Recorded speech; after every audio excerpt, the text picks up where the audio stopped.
Good morning, everybody. As far as who I am, I'm a certified general accountant. I'm in Calgary, where we have a beautiful day today. Looks like we're getting a Chinook, and I can see the mountains from my window, so that's always nice. And I practice I work with not-for-profit organizations and mainly charities in my practice in Calgary. So very happy to be with you all this morning. Morning for me, afternoon for some of the rest of you. So as we look at the session that I'm providing today and spending the next hour with you on, as I said, was the allocation of fundraising expenditures. This particular session is part of a whole group of resources that have been provided out to charities, made possible by financial contribution from the Canada Revenue Agency. So the name of the project is the Charities File.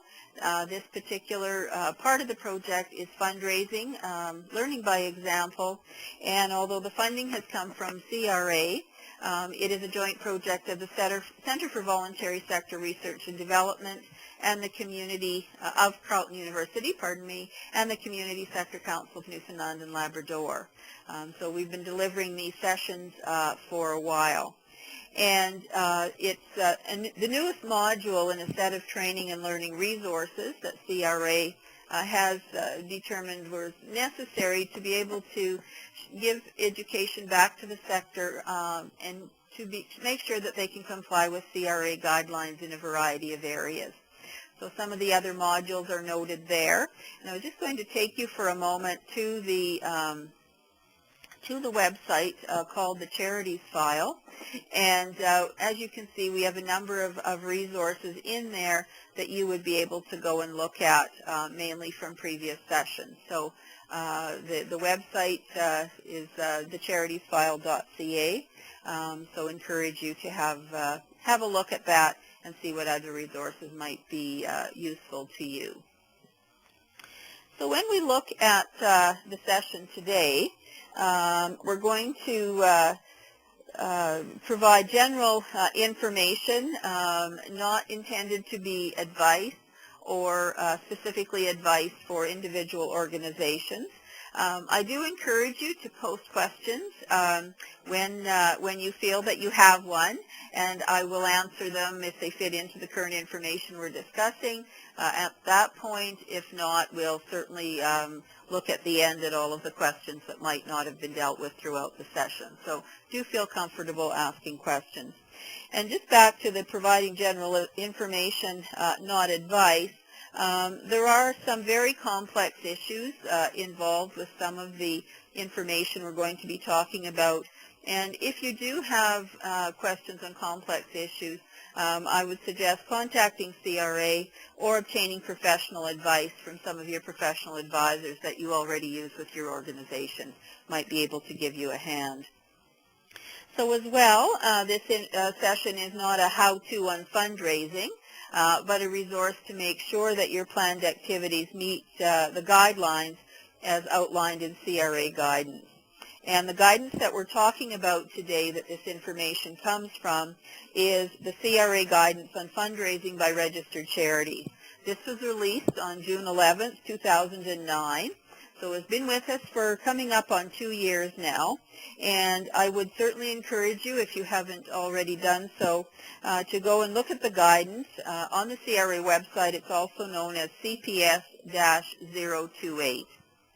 So that was developed over a number of months with consultation with the sector.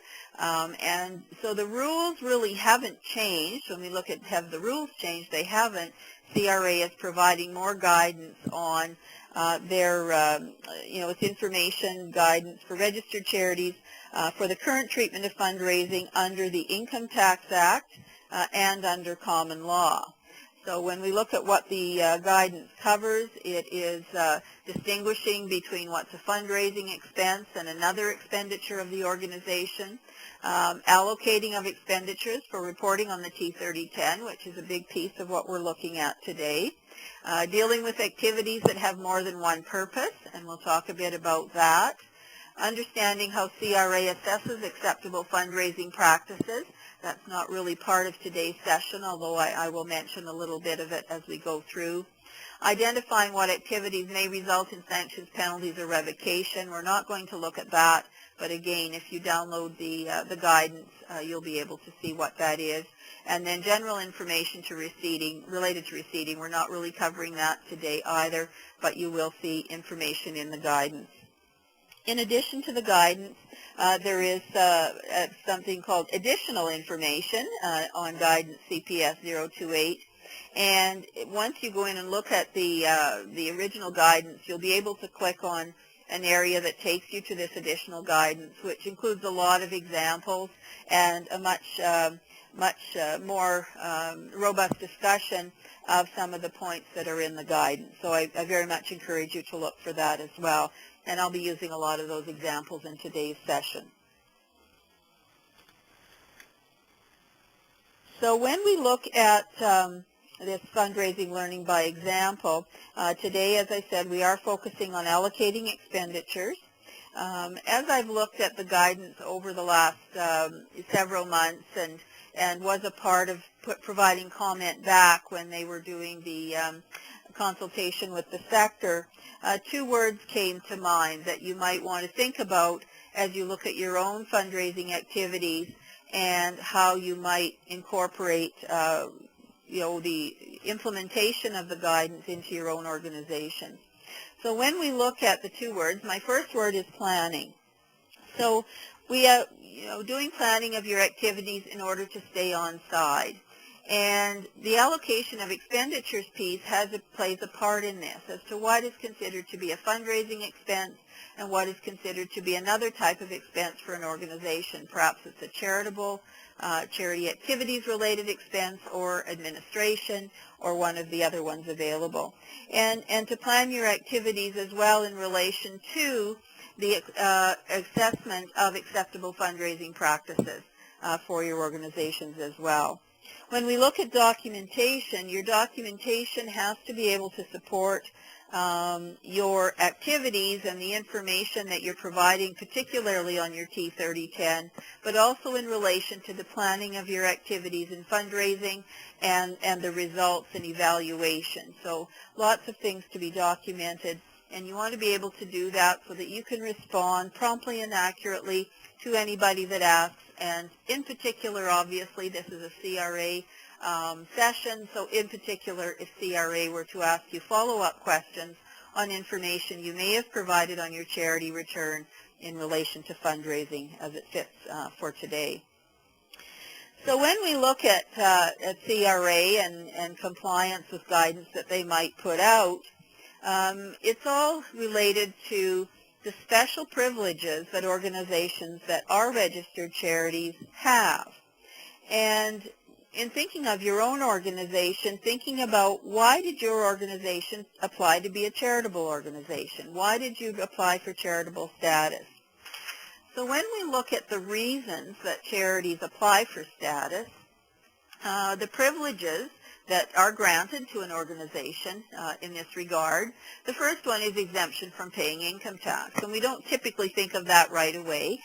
Charities know that they do not pay income tax, but the fact that they are exempt from tax, that there will not be any question that if you are a charity, that you are exempt from paying income tax, unless you are not carrying out your activities in the way that CRA has provided guidance on or that the income tax indicates, and then perhaps you're looking at deregistration, in which case there is a definite tax component there. But overall, for your operations, you are exempt. Other not-for-profits are only may be exempt, so you're definitely exempt. So the two key ones that organizations look at when they're thinking about applying for charitable status, and obviously the importance of maintaining your status, is the ability to issue tax receipt for the donations and the gifts that you've received. And that, of course, reduces income tax payable for individuals and taxable income for corporate donors. So very, very key. And this is probably the number one reason that organizations would go down this road. The second one is very important as well, and that's the fact that you can receive funding from other registered charities. because the organization is, you as an organization are officially recognized as a qualified donee, because charities can only give money to other qualified donees, and the biggest group of qualified donees are registered charities. There are others as well, and if you're interested, you can look those up on the CRA website. But that is very, very important. So those are the two key reasons, and of course we know they're exempt from paying tax.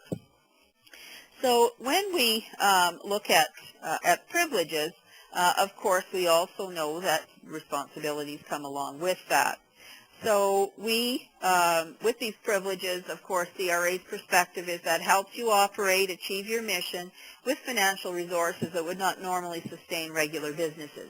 And you need that to be able to provide the support back to your communities that you're serving. So with the status, of course, as I said, comes responsibility, and that part of that responsibility is respecting the limitations defined in the Income Tax Act, and that they want you to stay focused on your good work that was identified in the original objects of your charity. So that might be something you want to have a look at. What were those objects that you were granted charitable status under, so that you can make sure that your activities fall within that. So that's almost part of another session, but very, very important. So with the responsibilities, of course, is to demonstrate that the charity is devoting a substantive portion of its resources to the charitable purposes it was registered for. So you need to know what those purposes were. Certainly filing the T3010 information return within 6 months of your fiscal year end. And this is very important and has become an issue over the years.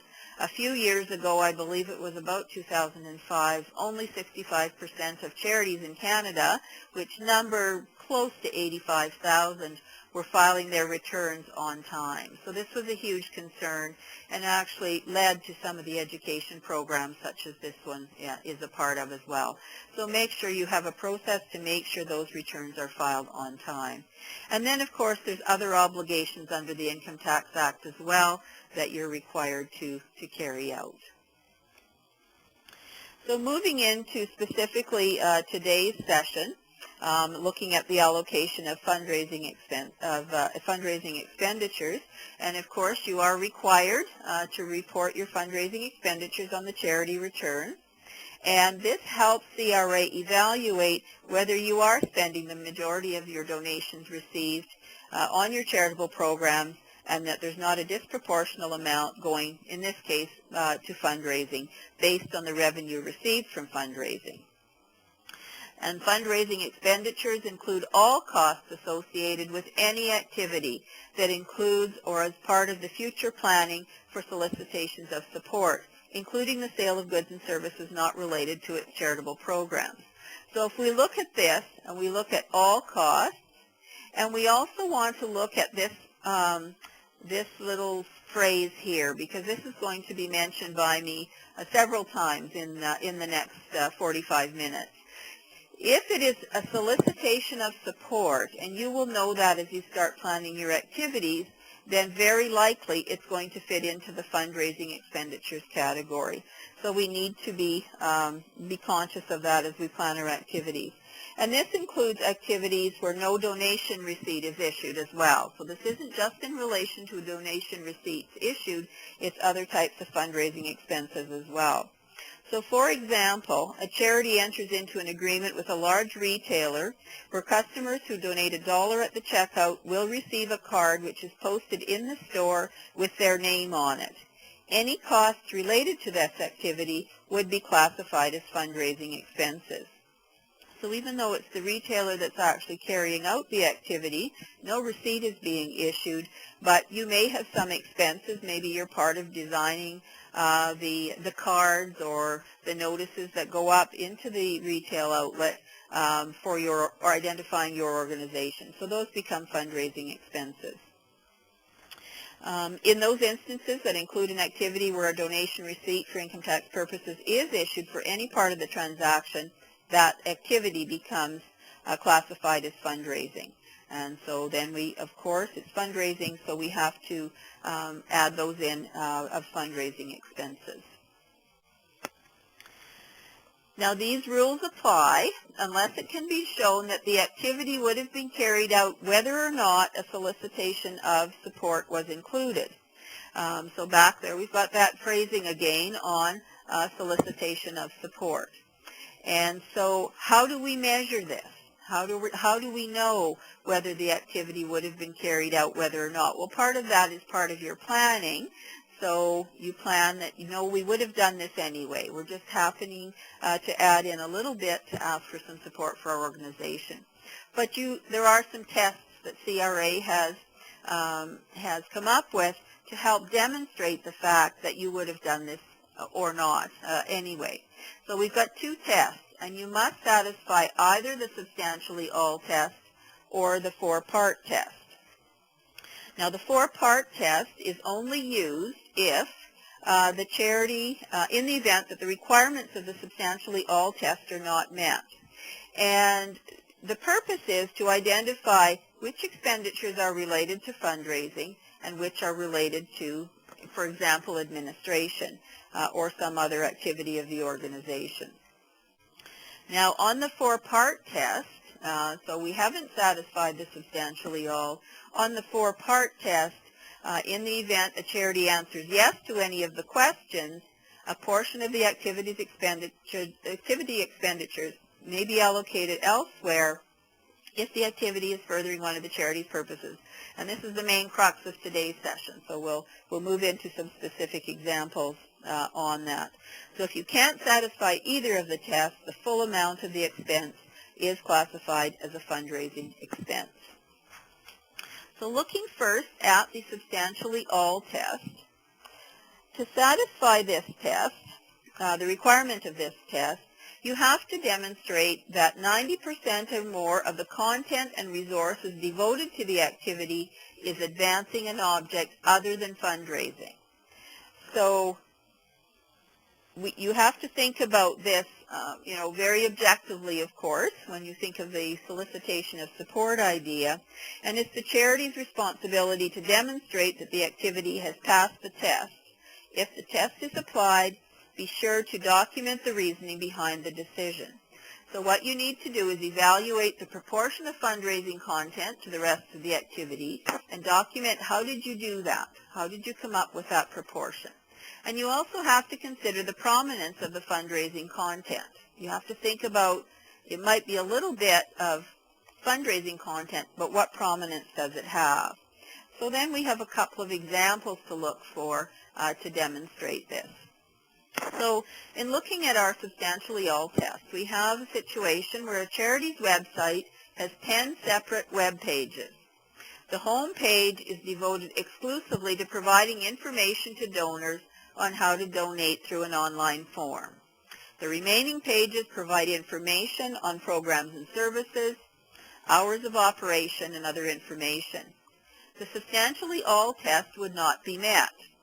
Even though the remaining pages account for 90% of the website, so we would think that it met the substantially all on a percentage basis, but due to the prominence of the fundraising page to the rest of the pages,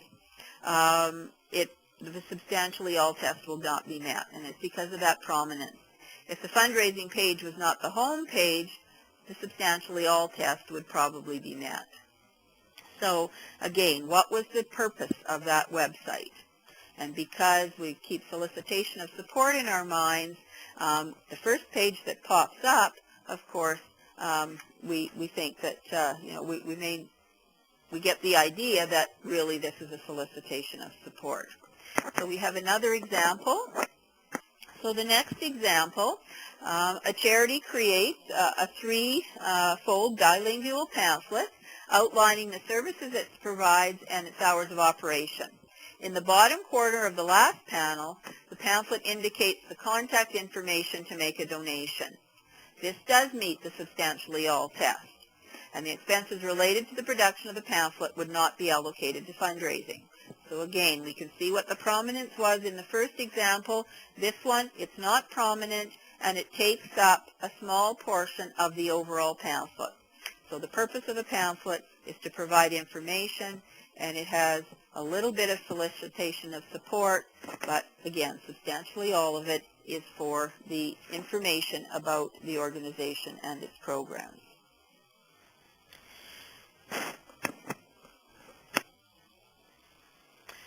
So a little or a big flow chart, depending on how you look at it, is your next slide. And it helps you to decide whether or not your particular activity will have met the substantially all test that is being devoted for activities other than fundraising. So the very first little box indicates that you should establish procedures to track all expenses related to fundraising activities. And this is important for a number of reasons, because for completing the T3010 and answering those questions that might come out of that, for one thing, but also just generally from a planning perspective for your organization and your activities, you want to make sure that you can evaluate each activity to assess whether it would have been undertaken without a solicitation of support using the substantially all test, and whether or not you'd want to do that activity again, actually. So when we look at the next little box, it says substantially all test requires that 90% or more of the activity advances an objective other than fundraising. So that's what we're looking at. So in coming around and looking at our first question that we ask ourselves, what is the proportion of fundraising content to other content? If it's greater than 10%, we know that the substantially all test has not been met, and therefore the charity has the option of allocating the expenses of fundraising or assessing the activity using the four-part test. Here's where we were looking, so we've gone down there. If it's 10% or less, then we look at the next question here. Is the fundraising content more prominent in relation to the other content? If it's yes, then we're looking at substantially all test not met again. If the answer is no, we move on to the next question. What is the proportion of resources dedicated to the fundraising content? Again, greater than 10%, substantially all test not met. 10% or less, we can say the substantially all test has been met, and the expense related to the activity can be reported as a charitable, management, administration, political, or other expense that fits for that particular activity. And of course, then we can do our accounting for it and our reporting. So if we are moving to the four-part test, then we can look at some of the, we're going to look at a few examples in a section, in a minute here, that are included in this additional information, section 8A, on the clarification guidance. Now, you don't have to go and use the four-part test. You may have decided, nope, haven't met it. No, it's perfectly understandable. We know this is fundraising, so you're not going to take it any further. But if you don't take it further, of course, the substantially all is not met, and then the expenses are all allocated to fundraising. So we'll just take a minute to have a look at some of these examples that we have in relation to the substantially all test. So example 1, the executive director of a charity gives a speech about a charity's research findings to a group of stakeholders with an interest in the research. The speech concludes with contact information and a brief invitation to learn more about the charity's work, or, if audience members choose, make a donation. In this case, the substantially all test has been met, and none of the costs of the speech, for example, the executive director's time and travel, have to be treated as fundraising expenditures. So this is all clearly, a small portion, substantially all test is met. The second example, a quarter-page solicitation for donations for a church project is included in a 4-page leaflet for a church service, along with contact information for staff and the schedule of the church services. In this case, the substantially all test has been met, and none of the costs of the leaflet need to be attributed as fundraising expenses. Now, sometimes some of the costs need to be spent on fundraising content is relevant when we look at the proportion and we look at the resources put into this activity, and we may or may not meet the substantially all test there. So, for an example, program staff and fundraising staff both work on an event. The fundraising staff working on the project earn a higher salary than the program staff. In this case, the resources used on the fundraising element of the event are more than 10% of, even though the time devoted to the fundraising element by the fundraising staff did not exceed 10% of the total time devoted to the project. So then, of course, the substantially all test is not met. So you need to look at it from a couple of different perspectives. Another example, charity broadcasts a television program or commercial featuring a repeated or continuing fundraising solicitation across the bottom of the screen.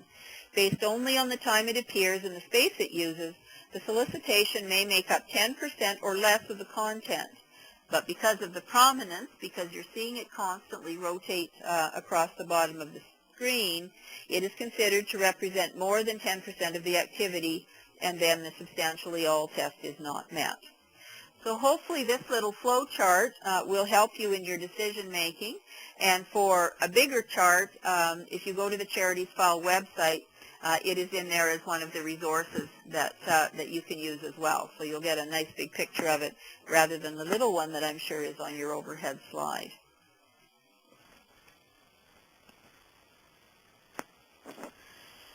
So let's talk about the four-part test for a few minutes and see what this means in our discussion.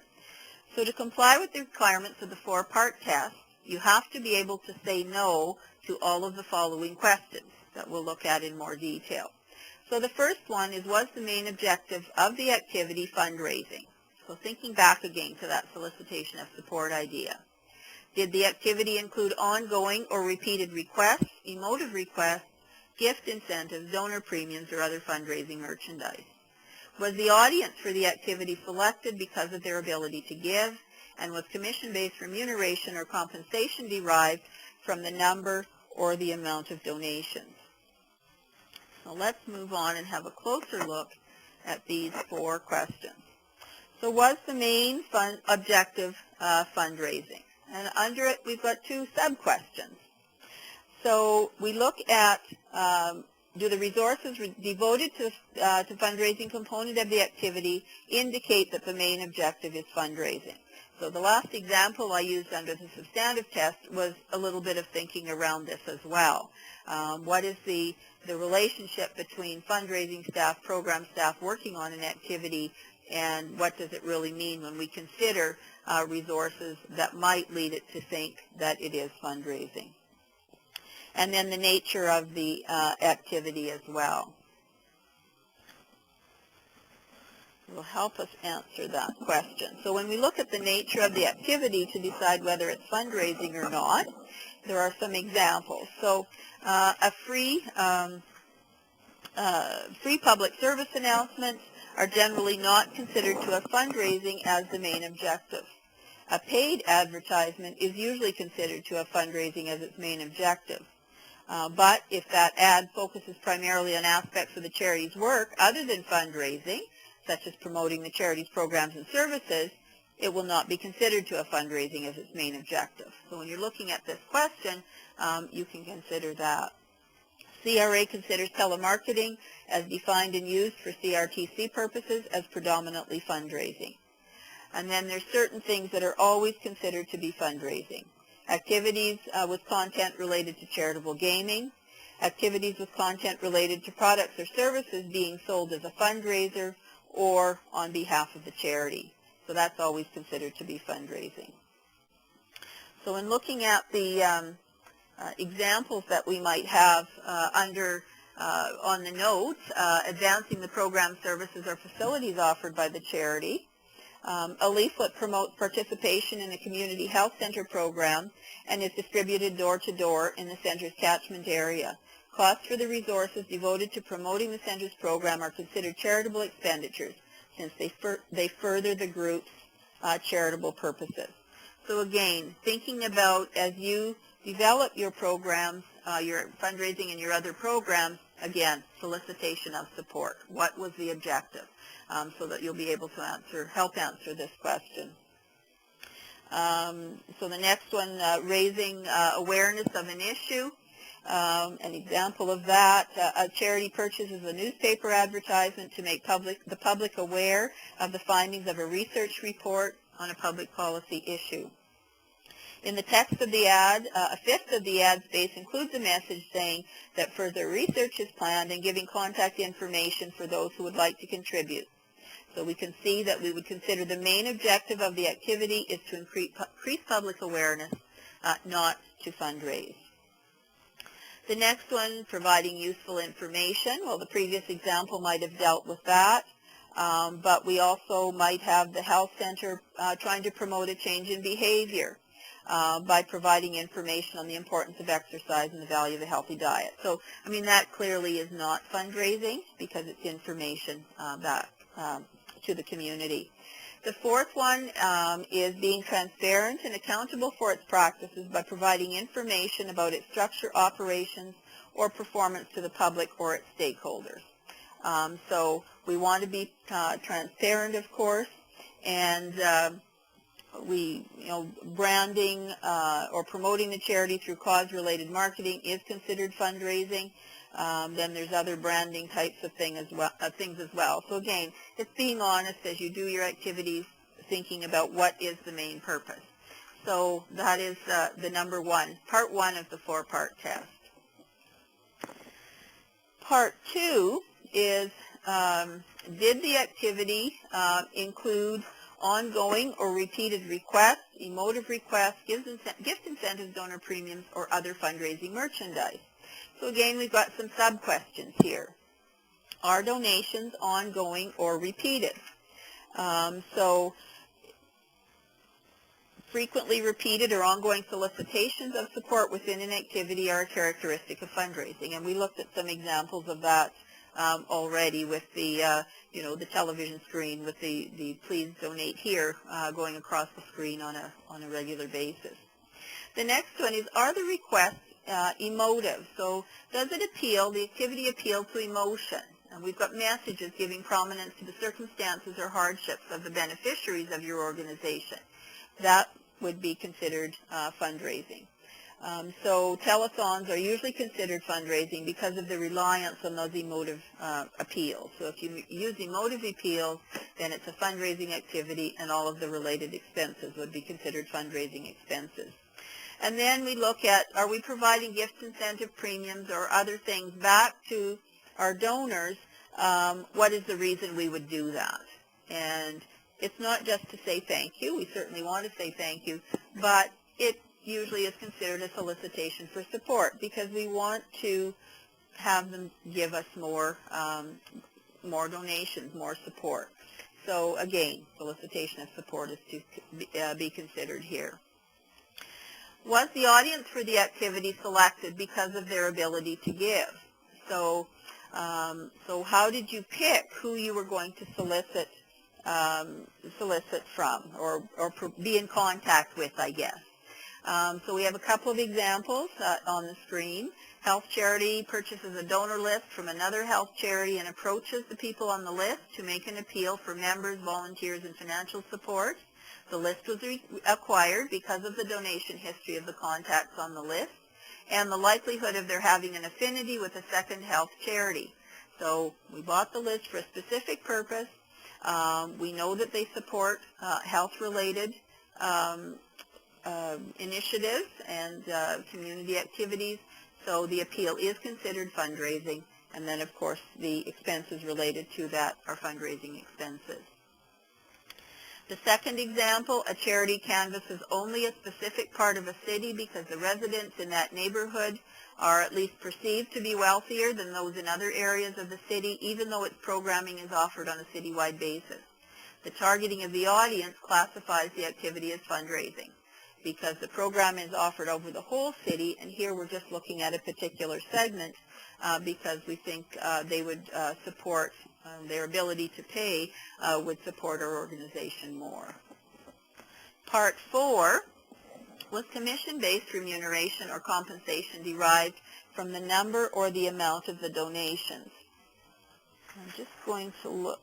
No, we don't have any more on that. So we have, how are you paying for your solicitations? So if the payment of any commission or other compensation is tied to the amount of the donation, the total amount, or the number of donations, the whole activity is considered to be fundraising, because this is clearly the main objective of that activity. If compensation is tied to work completed rather than to success in obtaining contributions, and there's a main activity main objective other than fundraising, the activity would not necessarily be considered to be wholly fundraising. So that's when you have to look at the individual pieces of this activity to see what's the main objective, and if it's tied to a whole project, then we have to look closer at it. So for example, a community health center sends a direct mail distribution about its programs and services to all members of the public residing in a geographically defined area. So we call it the catchment area of the health center. If the activity's main objective was to share information on programs and services, and payment for the activity was not tied to fundraising success, then the direct mail distribution would not necessarily be considered wholly a fundraising activity, even though it might have a fundraising element. So then we can look at, some allocation perhaps between fundraising expenses and other types of expenses. Now there are also some exceptions to this. I would make sure that when you're looking at exceptions for your own organizations and your activities, you do certainly read the additional information related to the guidance. And there are some other circumstances identified there as to what might be considered exceptions or not. So just looking to see if we cover that. Oh yeah, there is another slide on that. We'll do that later. So now let's have a look at the flow chart that's related to the four-part test. So this is related. We've already decided that we don't meet the substantially all test, but we have the option of assessing whether the activity would have been undertaken without a solicitation of support by going further. Now, to pass the test, we must answer no to all of the questions in each of the following segments. So going back to our questions, was the main objective of the activity fundraising? So we talked about that 2 or 3 or 4 slides ago, and we have to honestly assess, was it yes or no? So if it's yes, of course, the 4-part test is not met, the expenditures are allocated as fundraising expenditures. We don't have to go any further with that. But let's say it's no, so then we move on to the second question. And we've got 2 parts, because remember 3 parts actually to question number 2. Are the solicitations ongoing or repeated? Again, if yes, we follow that same route. If not, we can move on to the next question. Are the requests emotive? Yes, is over here. No, okay, we satisfied up to this point. Are there gift incentives to donors? So is there another solicitation of support to the donors, or even to non-donors that you might be trying to make into donors?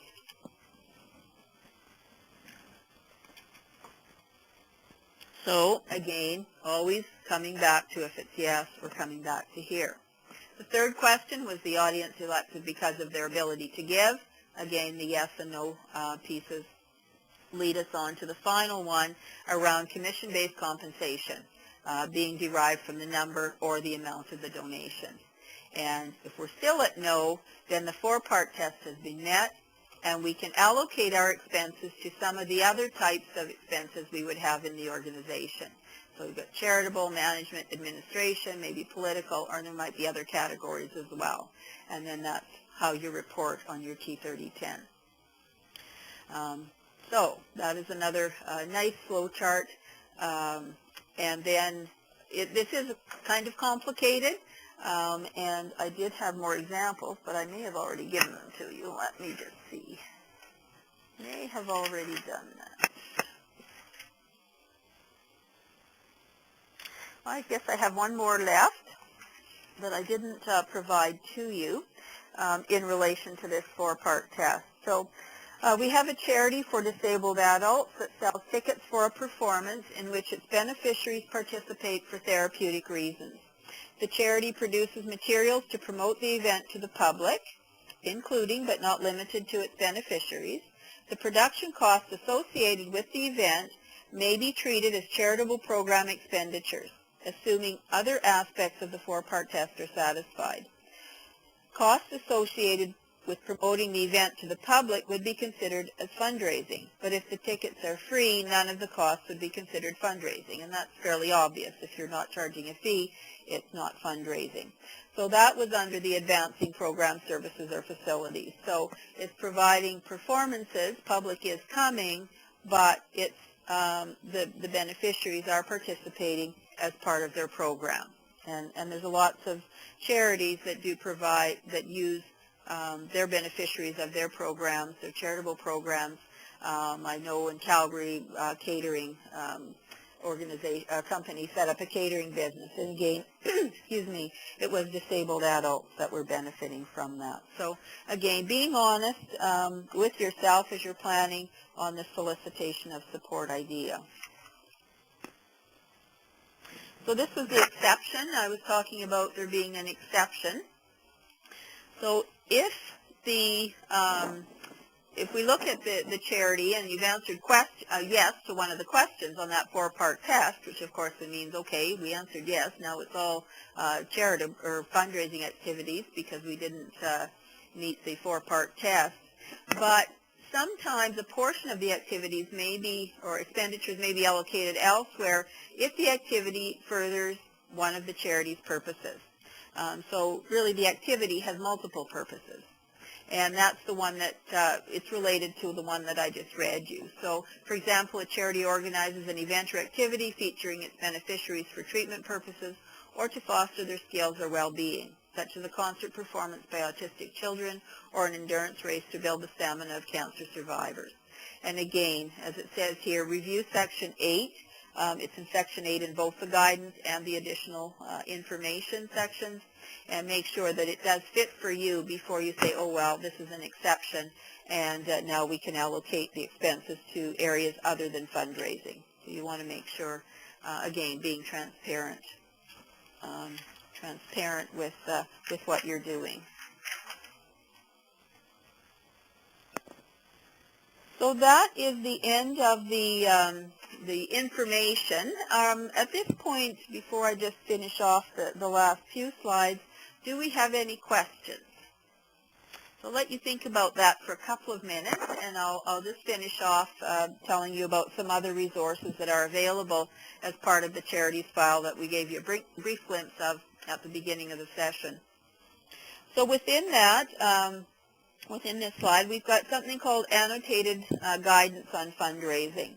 And this is out of the charities policy, CPS-028. So it's taken directly from there, and it's combined into a single document. So remember, I've been talking about the policy plus the additional information.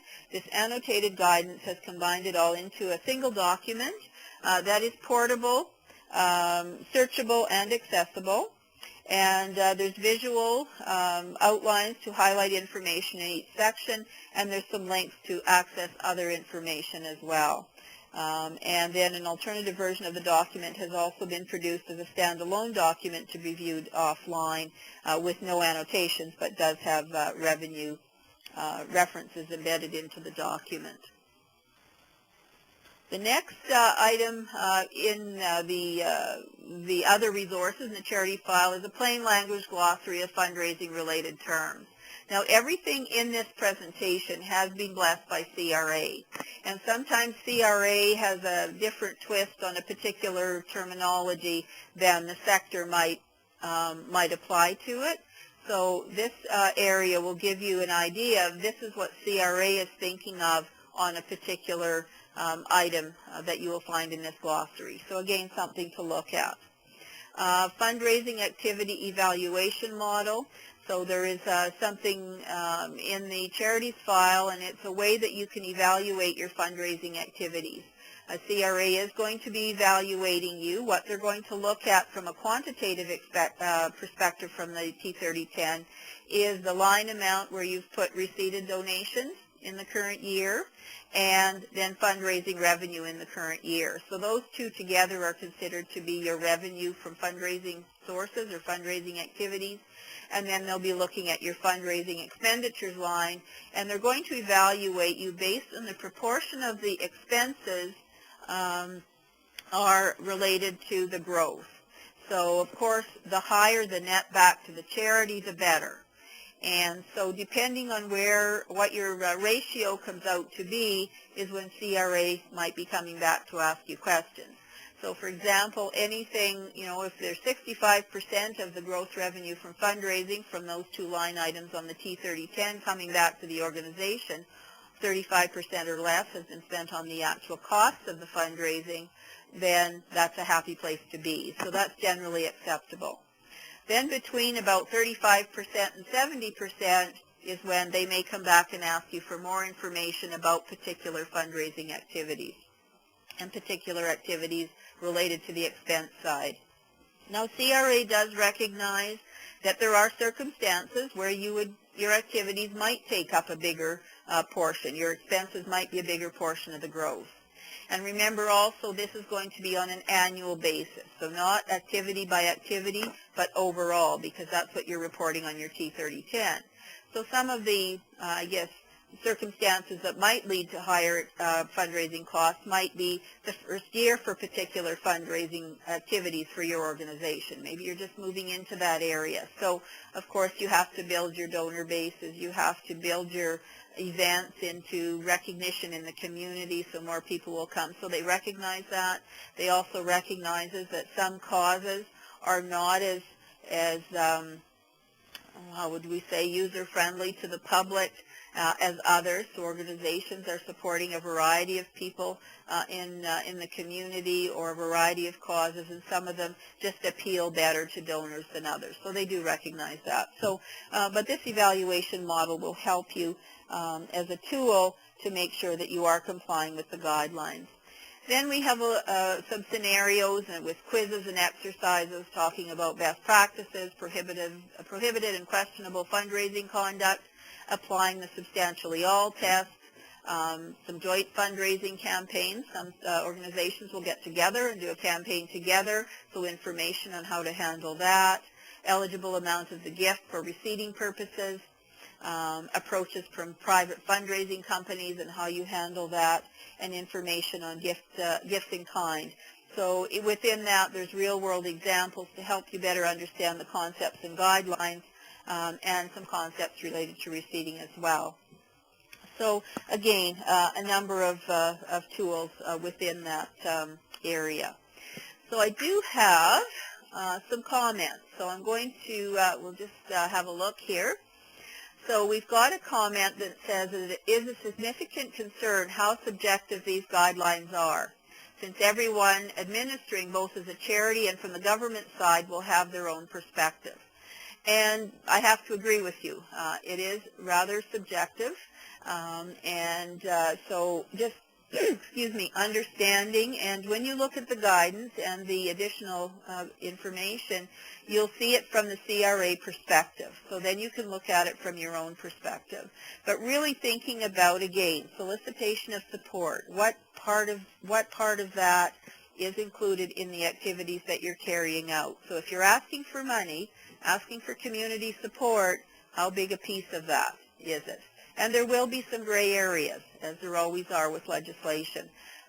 So, you'll need to make some decisions for your organizations based on that. Another comment, so this is a scenario. An organization has a recycling program to help their clients learn skills and contribute to their community. Donations of used household items are requested from the community. 1 staff and 45 clients volunteer their time daily to prepare items for sale for the internal agency's clients twice per month. Public sales are held 2 times per year to move inventory. Is this fundraising, as the intent of this project is to help people with mental illness learn skills? Excellent question. And related to, let's just go back here to see, so that might be fit into this exception category. I think it also relates part of main objective. So going back actually to question 1, what's the main objective of this activity? So if we look at it being for clients to learn skills and contribute to their community, we may have met that. But it may have been, maybe we're not sure, or we say no. So we can look to this exception, and I'll just get the piece of the CRA guidance that talks about this. So when we look at activities that serve multiple purposes, which I think this one clearly would. So it's a way to advance the programs and a means of raising funds. So the exceptions say the charity promotes an event or activity where revenues are raised based on the charity's work with its beneficiaries, such as the sale of goods from the operation of a sheltered workshop involving people with disabilities. I'm not sure that we have sheltered workshops anymore, but we certainly do have a lot of programs that provide support, as in the example that's been asked. So that seems to fit the exception. So that would mean you can allocate a large portion probably of this activity to your programs and services, and a smaller portion to the fundraising expenses, because what is the main purpose of this, I guess, is going back to, and if it is charitable work, charitable activities, then you may look then at what part of it. Is the substantially all test being met with this? So to continue, use the flow chart to consider how much would be allocated to the various components. So hopefully that answers your question. I've got another one. Can you please explain the case when a staff member or a volunteer help with a fundraising activity? So we did have an example of that when we've got program staff working on fundraising. Again, if it is a fundraising activity and program staff are working on it, then it would become a fundraising expense, because we have to look at what's the main objective of the activity, not necessarily what the staff were hired for. So then that would be a fundraising activity from a CRA perspective. So how that gets incorporated in with the rest of the activities of your organization or the particular staff, you have to weigh that as well. Certainly volunteers. Now, one of the exceptions to the fundraising activity expenses is in relation to volunteers. But again, you have to look at it, as the first lady that gave me a comment said, it is very subjective, and being honest with what they're involved in and what expenses are related to the volunteer. So if you're developing a volunteer database, that might be considered an administrative expenditure, but the volunteer working at the fundraising event, and if you're providing meals, for example, would be an expense for the volunteer. That probably would be fundraising expenses, but you would need to go back and have a look at all of these pieces again and answer the question. So, another comment, it would seem that it would be easiest to just consider everything that could possibly be fundraising to fundraising rather than taking all this time. The problem would be the ratio you are speaking of now, since for small organizations may actually have a much larger expense for fundraising as a percentage of your budget. No one wants to be under the scrutiny of the government and have more time and resources expended on processes not directed to the charitable goals. How does a charity who wants to make sure that they operate within the guidelines but is stretched to be able to meet them find a good balance? Again, excellent, excellent question, because there are cost-benefit considerations as well. But it also means planning your fundraising activity to provide a good return to the organization. And I know some of the concerns from a CRA perspective in this area, and also even organizations have been taking a close look at this. Events are very time-consuming to plan, just as an example. So what is going to be the return to the organization of the event? And also perhaps looking at the implications of the event. Now, most events, it's pretty clear, it's a solicitation of support. They contain auctions, they contain raffles, they contain other types of activities that clearly indicate this is fundraising. So to make sure that the organization looks carefully at their whole year's series of activities and events, because remember, CRA is only evaluating your whole year. That report, the T3010, is for the year. So you may have an activity or event that you are quite prepared. There's going to be a small return to the organization. It might not meet the fundraising ratio that CRA is looking for, but it's a huge awareness in your community. So it has another objective for you, not necessarily for your CRA reporting. So then you have to look at the other activities that you're doing and making sure that the return on those activities might be greater, because now you have to come up with a ratio and a balance. So small organizations will struggle, and CRA does recognize. That was one of those. Remember I said the 35 to 70%, they'll come back and ask questions. They are going to look at the size of your organization as they do their evaluation as well. So it's just, again, planning. One of my key words for the day is planning your activities throughout the year to try and meet, several goals, certainly. And one of them is to make sure you're in compliance with the fundraising policy. So another question, if we have a 50-50 prize for a lotto draw, does it fit into a 50% cost ratio, or is this over the 35% cost factor required? Very good question, because gaming is always considered to be fundraising. So again, you would have a 50% cost that would be over the 35%, but now look at all of your other activities in the year and see if in total you can still meet the ratio and the target for that. So that's about the only way I can answer that question. So again, looking at it on an annual basis probably gives you more perspective. So we are with a minute to go, so I don't see other questions up here. So I'm just going to close off with other fundraising resources and where you can go. So we've talked about the charities file a couple of times. There's something in there called the Fundraiser's Receipt Book, and this is the website, and I've recently learned that receipt book is not spelt wrong on the slide. That is where you go to look for this one. So this talks a lot about what you can issue receipts for or not, and it also talks in a little bit more detail about the ratio that CRA is looking at, so more information there. Imagine Canada also has information on their website in relation to fundraising. Charity Central is another project funded by CRA, and information, some of what I've delivered today, as well as a whole lot of other information related to fundraising. So you can check out their website as well. And certainly the CRA website, I think I already mentioned, they have lots of information on their policies and further information on this guidance as well.